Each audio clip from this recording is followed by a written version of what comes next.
Hi guys! Today is an exciting video review. I'm going to show you how to create a beautiful gradient on your eyebrows and make the head of brow look airy. Let's go!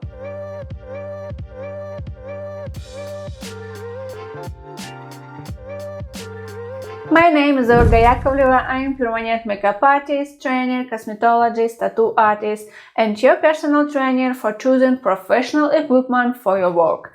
I will be happy for your likes, subscribe, comments, and this is support for my channel where I share with you absolutely free, useful, and relevant information. All information in the video is subjective opinion of the author, so please read the disclaimer in the description of the video. I'm already preparing the latex face with drawing of brows. I'm going to work with Onyx Air from the Fender company and I'm using the Black Swan cartridge 3001 RLLT from the Fender company also.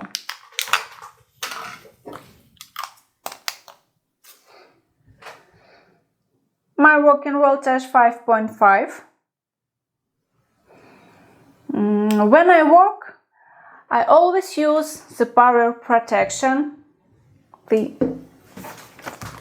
because you have to protect your client and yourself. Before the power protection, I recommend adjusting the needle protrusion because after that it won't be convenient.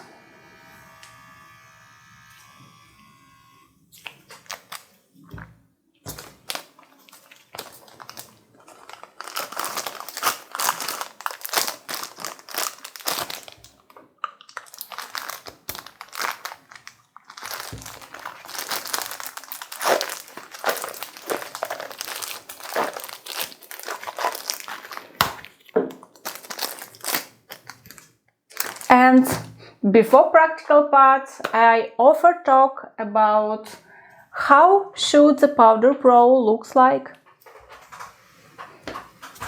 The brow should have the beautiful color shift and you have got the gradient to be horizontally and vertically if your client wants more light and airy brows. We should move from the dark tone of the brow to the light head of the brow, and again from the darker line at the bottom to the lighter line at the top with a lighter powder effect, so that the top of the brow appears to blend smoothly into the skin.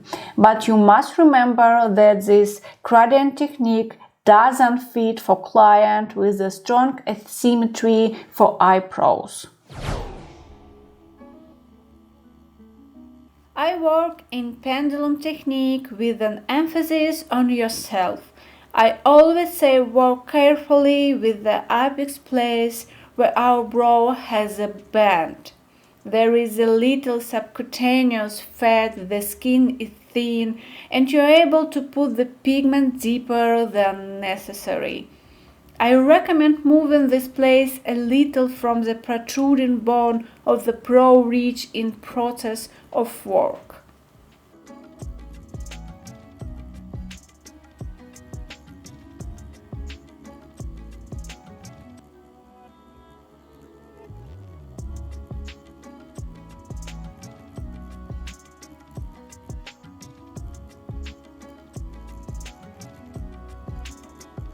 As I work, I try to work in blocks so as not to lose the sketch. I layer the pigment with the grit for fixing sketch to get a good visible after the first pass. From the very first strokes, I can allow myself to work beyond the upper border of the eyebrow sketch because it should be lighter and fuzzy. Then we're checking our work in the first block. If everything is okay, go ahead. If it's not, you make another hatch and fill in the gaps.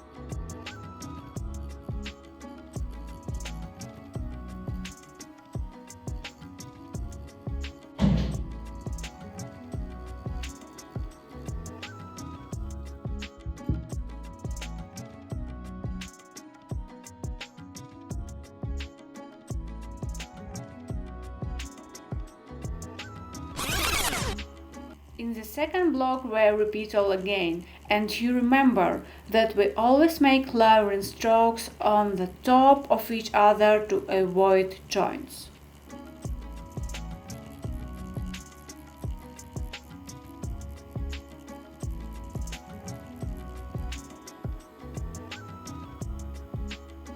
When we work near of gradient line, we create of layering strokes less. Here on gradient place we work lighter, but near eyebrow arch and bottom line we can work a quite tighter.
Third block is the head of your eyebrow.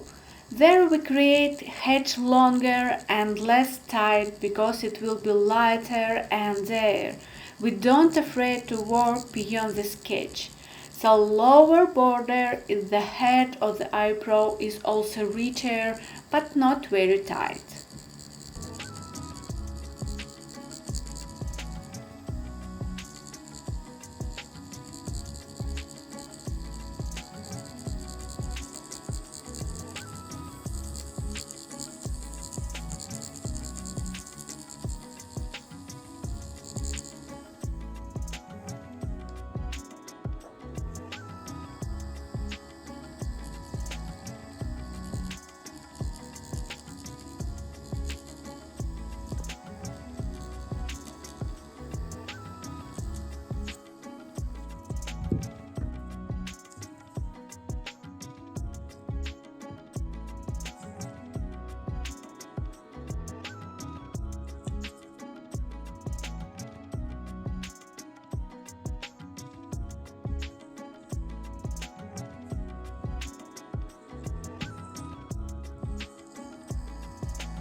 After that, we are starting work with All Pro again, and now I'm going to work with diagonally hatch.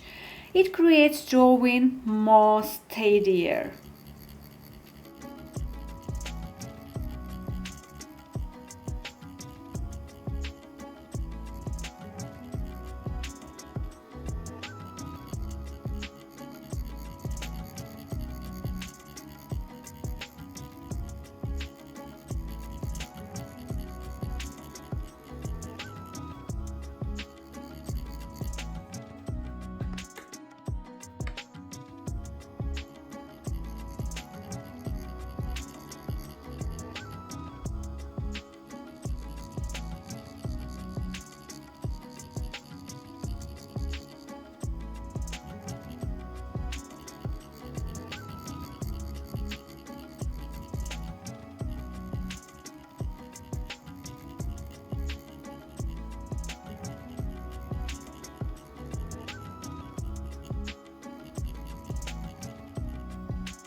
I follow the same rules. In the place of the gradient, I paint a little lighter.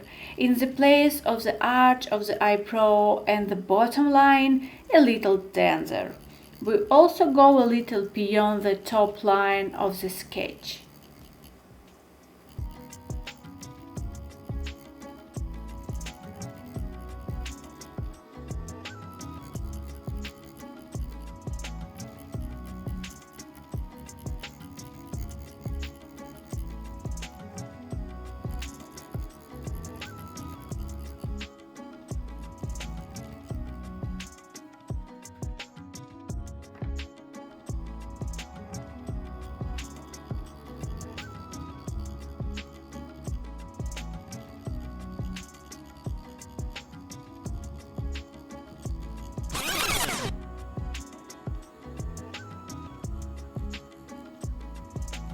We are finishing our brow and can be finished the head of the eyebrow. Here I'm using a sunburst pattern that shines in a semicircle. The hedge has a direction away from me. I'm also not afraid to go beyond the line of the brow head sketch, and I use less pressure. We start from the bottom line of the head eyebrows. We always clear the pigment on the latex because there we don't have to make the brow part dark. I am softening the transition area. At the end of the work, I can further fluff the top border a little.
I hope this video was useful and answered many of your questions. If you have any questions, write them in the comments. I wish you beautiful works. See you later.